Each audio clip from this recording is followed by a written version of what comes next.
2017, people. So let's talk about this shit. Premiered last night, and boy, do we got a lot to talk about right now. So this movie was very interesting when I first heard it was announced. Honestly, going into this, I didn't think they would remake Dirty Dancing. I know they remade classic before, but I thought this one actually would have been one of the ones Hollywood would just stayed away from, regardless.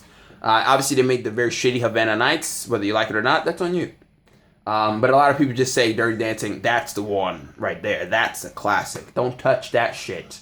But they touched it. And just like an illegitimate child that kind of pops up, you really want nothing to do with it. And that's just basically the truth with this movie, just in general. Now, off the bat, this movie isn't good. Honestly, this movie would probably make Patrick Swayze wish he wasn't an actual ghost and just rip the spines out of anybody that's in this production. Because they all suck. And that's the main thing you kind of say about this film. It's just simply put, it just lacks every sort of ounce of energy that the first one had. Back then, there was no such thing as Viagra, so there was no tricks to kind of get the spirits up. This one, obviously, post Viagra, this movie needs a shot of about like 6 pills of Viagra because this thing is not getting up to the par of energy that the original had.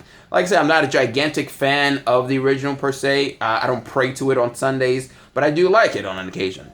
Now, going into this thing, basically, the film starts off with Abigail Breslin in 1975 in the biggest CGI field New York City I've ever seen in my life, and it is disgusting how bad the CGI is, which is amazing because ABC is with Disney, so why couldn't they put a little bit more effort into this shit just to begin with? Honestly, I feel like they knew, like they had an omen that this shit was going to bomb in theaters, so they just like, why don't we at least try to make some sort of money from it on TV?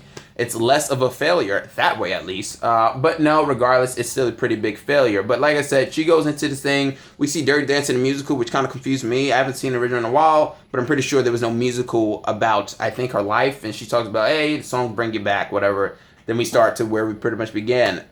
Here's the thing about this remake. It basically is a shot-for-shot thing, which really makes it almost completely irrelevant as to why are you even doing this. Honestly, I feel like Dirty Dancing, even though people still love it, some of the stuff don't really hold up. Like, the dancing itself, still very good, but it's not as risky as it was probably when it first came out. Honestly, if you look at today's times, when you have twerking and, you know, trap videos or whatnot, and girls shaking ass and Instagram photos, the shit that is in Dirty Dancing, which they're pretty much just redoing over in this movie and the remake, it just looks like it's very tamed. Honestly, some of the dancing looks like it belongs on Sesame Street compared to the shit these days. And so therefore, it just makes this remake feel like there's really no point to it at all. Now, the next thing you pretty much say, this movie's miscasted.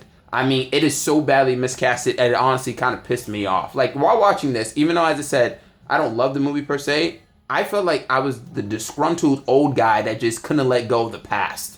And that's a very interesting thing to kind of look at because you could tell when the remake kind of, you know, done fucked up. And guess what? This one kind of done fucked up. Abigail Breslin, stiff. I don't know what it is about the clothes. I don't know if anybody else caught this, but this, I was about to say bitch.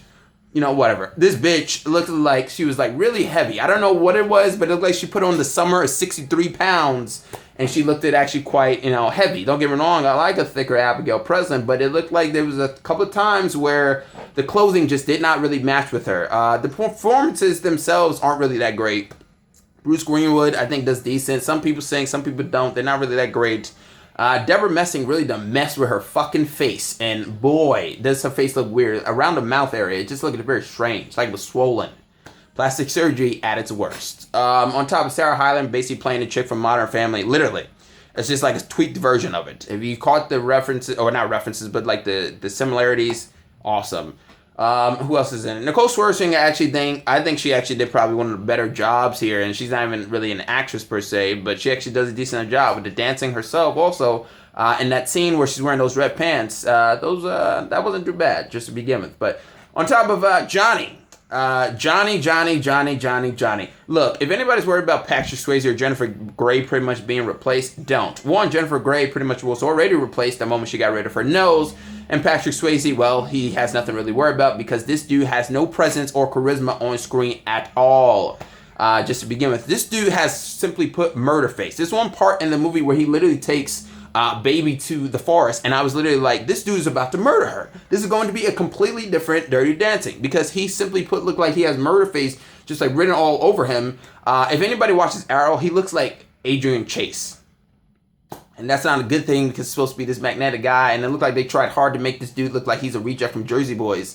But that's just me. Maybe that's just me. Maybe I'm crazy here. Swayze and Jennifer Grey, they had chemistry. These two, they don't. This motherfucker and her are stiff as fuck, and they don't have any chemistry at all. On top of the fact that, I get it, Patrick Swayze did look a little bit older than Jennifer Grey in the original, but this dude looks like he's like Uncle Buck. Like, this dude looked like he's about like 40 years old compared to Abigail Breslin. And it just made it look very odd. Like, there's age differences, and then there's pedophilia. Honestly, I was waiting for Chris Hansen to just pop up and be like, we got you. That was literally the case here. The movie ran 3 hours long. Why? I don't know. I'm still trying to figure this thing out. Honestly, I don't know if they try to make like a Godfather epic of making it 3 hours, but they try to, I would give the movie their props. They try to add a little bit more information here. They try to expand on things. The problem is, on paper, that sounds kind of interesting. Let's expand on some shit. On screen, it just made the film very much dragged down, very long. And if you sat there for 3 hours, then you pretty much are kind of fucked, because this movie didn't really pick up really at all. And most of the shit that is pretty much being brought on the screen is basically the shit you already seen in the original. So therefore, it makes the time of your life, being 3 hours, not really worth it in the end, just to begin with. Now, the line of "don't put baby in the corner,"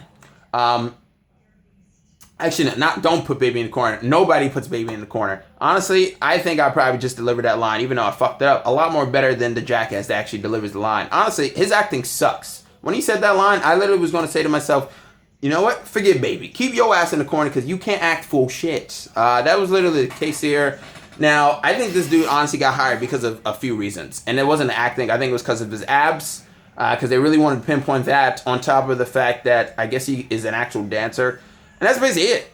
You don't really get anything here. You get an interracial relationship. I don't think that was an original. And honestly, Billy D. Williams pops up for a special appearance, as they say. And when he was talking to that guy, I was about to say, Billy D. Williams, you should tell him to go after the white girl. You know, tell him to use a Colt 45. Because you know what happens when you use it. It works every time. Come on, people. On top of Katie Seagal pretty much playing a cougar. And let's be real here. Katie Seagal basically only signed up for this shit mainly because Sons of Anarchy was over. And she needed a new place to kind of pimp out her voice. And she does it. And she's a decent enough singer or whatever. You know, other she was going to Sons of Anarchy, but whatever it may be. A lot of hot cougars here.